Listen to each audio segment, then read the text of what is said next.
Hello বন্ধুগণ, আমি সাধনা নতুন আরও একটা ঝাঁকানাকা রেসিপিতে তোমাদের সবাইকে স্বাগত জানাই।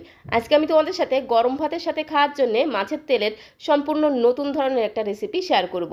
মাছের তেল এইভাবে রান্না করলে গরম গরম ভাতের সাথে খেতে জাস্ট দুর্দান্ত লাগে। তো রেসিপিটি প্রথম থেকে শেষ পর্যন্ত দেখার জন্য তোমাদের কাছে অনুরোধ রইল। তো চলো দেখে নেওয়া যাক আজকের রেসিপি। তো বন্ধুগণ, মাছের তেলের এই দুর্দান্ত স্বাদের রেসিপিটি বানাতে এখানে আমি নিয়েছি কাতলা মাছের তেল। তবে তোমরা যে কোনো মাছের তেল দিয়ে ঠিক আমার মতো করে এইভাবেই রান্নাটা করে নিতে পারো, তাতেও কিন্তু খেতে দুর্দান্ত লাগবে। মাছের তেলের মধ্যে ঠিক এরকম একদম লম্বা লম্বা সুতোর মতো নাড়ি থাকে। নাড়িগুলোকে খুব ভালো করে বেছে ফেলে দিতে হবে, কারণ এই নাড়িগুলো থেকে গেলে কিন্তু মাছের তেল থেকে একটা বাজে গন্ধ বেরোয়, খেতেও কিন্তু ভালো লাগে না। তো মাছের তেলের মধ্যে থেকে নাড়িগুলোকে খুব সুন্দর করে বেছে নিতে হবে। আর এই মাছের তেল যত সুন্দর করে বেছে ধুয়ে পরিষ্কার করে নেওয়া হবে, ততটাই কিন্তু খেতে দুর্দান্ত লাগবে।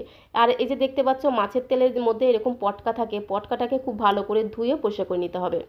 তো দেখো মাছের তেলটাকে খুব সুন্দর করে ধুয়ে নিয়েছি, আর একদম সাদা চকচকে হয়ে গেছে। এইরকম একদম পরিষ্কার করে ধুয়ে নিতে হবে, যাতে তেলের মধ্যে কোনো রকম লাল নীল সবুজ কোনো রকম স্পট যাতে না থাকে। খুব সুন্দর করে ধুয়ে পরিষ্কার করে নিতে হবে, যাতে মাছের তেলটা একদম ঝিকিমিকি শাইনি দেয়। তো এখন এই মাছের তেলটাকে আমি একটু ম্যারিনেট করে নেব। তার জন্য মাছের তেলের মধ্যে সামান্য পরিমাণে একটু লবণ, একটু হলুদ গুঁড়ো, আর মাছের তেলে যেহেতু একটা গন্ধ থাকে, সেই গন্ধটাকে দূর করার জন্য আমি একটু পাতিলেবুর রস দিয়ে দিলাম।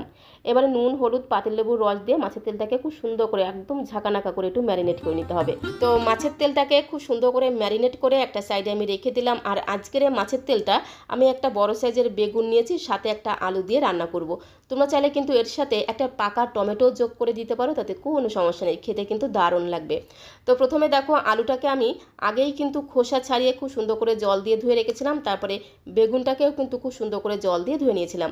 তো এখন এই বেগুনটাকে আমি কেটে নেব। বেগুনের বোটার দিকটাকে প্রথমে একটু কেটে বাদ দেবো। তারপরে বেগুনটাকে ঠিক এরকম করে একটু মাঝখান থেকে দুফালি করে নিয়ে একটু ছোটো ছোটো করে চৌকো চৌকো করে কেটে নেব। যেহেতু বেগুনটা অনেকটাই বড়, তাই আমি একটা বেগুন নিলাম। আর বেগুনের সাইজটা যদি ছোট হয়, তোমরা সেই আন্দাজে কিন্তু দুটো বেগুনও নিয়ে নিতে পারো। তো বেগুনটাকে ঠিক এরকম করে একটু চৌকো চৌকো করে ছোটো ছোটো করে কেটে নেব। খুব বেশি একদম পাতলা পাতলা করে কাটবো না, কারণ বেগুন রান্না হতে কিন্তু একদমই সময় লাগে না, একটু সময়ের মধ্যেই কিন্তু বেগুনটা একদম নরম হয়ে যায়। তো গোটা বেগুনটাকে খুব সুন্দর করে কেটে নিয়েছি, সাথে আমি আলুটাকেও কেটে নেব। আলুটাকেও দেখো মাঝখান থেকে দুফালি করে কেটে নিলাম। তারপরে ঠিক এরকম করে একটু ছোটো ছোটো করে চৌকো চৌকো করে কেটে নেব, তাহলে আলুটা খুব তাড়াতাড়ি নরম হয়ে যাবে।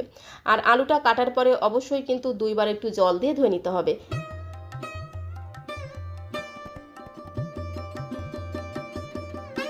তো আলু আর বেগুনটাকে ঠিক এরকম করে একটু পিস পিস করে কেটে নিয়েছি, তারপর একটা পাত্রের মধ্যে তুলে নিলাম। এখন রান্নাটা করে নেব। তার জন্য সরাসরি চলে আসলাম ওভেনের কাছে। গ্যাসের ফ্লেমটা অন করে দিয়ে একটা কড়াই বসিয়ে দিলাম। কড়াইটা গরম হয়ে গেলে ওই 2 থেকে আড়াই চামচ দিয়ে দিলাম একটু সর্ষের তেল।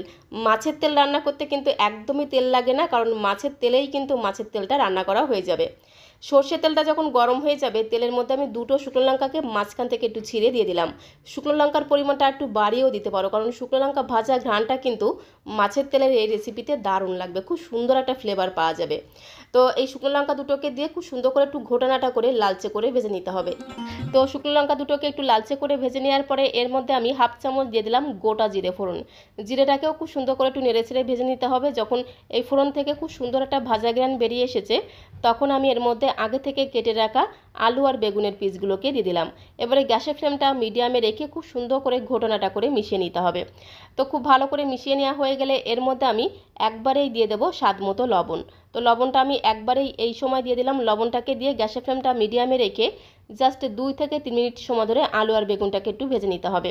আলু আর বেগুনটাকে যে একদম খুব বেশি লালচে করে ভাজতে হবে বা নরম করে ভাজতে হবে সেরকম কোনো ব্যাপার না। জাস্ট গ্যাসের ফ্লেমটা মিডিয়ামে রেখে 2 থেকে 3 মিনিট সময় ধরে একটু নেড়ে চেড়ে ভেজে নিতে হবে। তো আলু আর বেগুনটাকে জাস্ট 2 মিনিট সময় ধরে ঠিক এইরকম করে একটু হালকা করে ভেজে নিতে হবে। এর থেকে বেশি ভাজবো না, তাহলে আলু আর বেগুনটা পরে একেবারেই কিন্তু ঘেটে যাবে। তো এখন আমি এর মধ্যে আগে থেকে ম্যারিনেট করা মাছের তেলটা দিয়ে দিলাম। তারপরে আমি একে একে সমস্ত উপকরণগুলো দিয়ে দেবো। তো প্রথমেই দেখো এখানে আমি দুটো বড় সাইজের পেঁয়াজকে একদম ঝিরিঝিরি করে কুচি করে রেখেছিলাম। আর পেঁয়াজ দুটোকে ঝিরিমিরি করে কুচি করে নেওয়ার পরে পেঁয়াজের যে লেয়ারগুলো আছে সেগুলোকে একটু আলাদা করে নিতে হবে, তাহলে পেঁয়াজটা খুব সুন্দরভাবে ভাজা হয়ে যাবে। আর এখানে আমি অনেকগুলো রসুনের কোয়াকে ঠিক এরকম করে থেতো করে নিয়েছি। আর এরকম করে রসুনের কোয়াগুলোকে একটু থেতো করে দিলে রান্নার টেস্ট কিন্তু দ্বিগুণ বেড়ে যাবে। এখানে আমি একটা রসুনকে বেছে যতগুলো কোয়া হয়েছিল সবগুলো রসুনের কোয়া নিয়ে নিলাম। রসুনের পরিমাণটা একটু বেশি দিলে খেতে কিন্তু দারুণ লাগবে। সাথে 4 থেকে 5টা কাঁচা লঙ্কা দিয়ে দিলাম। এবারে গ্যাসের ফ্লেমটা মিডিয়ামে রেখে খুব সুন্দর করে ঘোটানাটা করে একটু মিশিয়ে নিতে হবে। মাছের তেল থেকে মানে মাছের তেলটা যখন একেবারেই গলে যাবে, মাছের তেল থেকে যে তেলটা বের হবে সেই তেল দিয়েই কিন্তু এই পেঁয়াজ, রসুন, কাঁচা লঙ্কা সমস্ত কিছু একদম সুন্দরভাবে ভাজা হয়ে যাবে। তো একটু ঘোটানাটা করে মিশিয়ে নেওয়ার পরে এর মধ্যে আমি একে একে কিছু গুঁড়ো মশলা অ্যাড করে দেবো। প্রথমেই দিয়ে দিলাম একটু হলুদের গুঁড়ো, 1 চামচের 3 ভাগের 1 ভাগ দিয়ে দিলাম জিরের গুঁড়ো, সাথে 1 চামচের 3 ভাগের 1 ভাগ দিয়ে দিলাম ধনিয়া গুঁড়ো। তো গুঁড়ো মশলাটাকে দিয়ে আবারও খুব ভালো করে একটু নেড়ে ছেড়ে মিশিয়ে নেব।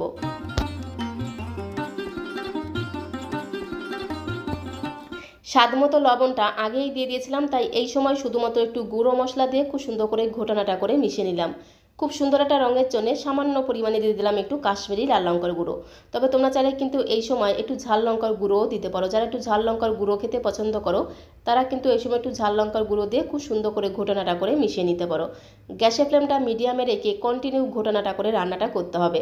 তাহলে দেখবে আস্তে আস্তে মাছের তেলটা গলতে শুরু করবে, আর সেই মাছের তেল থেকে কিন্তু এই আলু, বেগুন, পেঁয়াজ, রসুন, কাঁচা লঙ্কা সব কিছু খুব সুন্দরভাবে ভাজা হয়ে যাবে।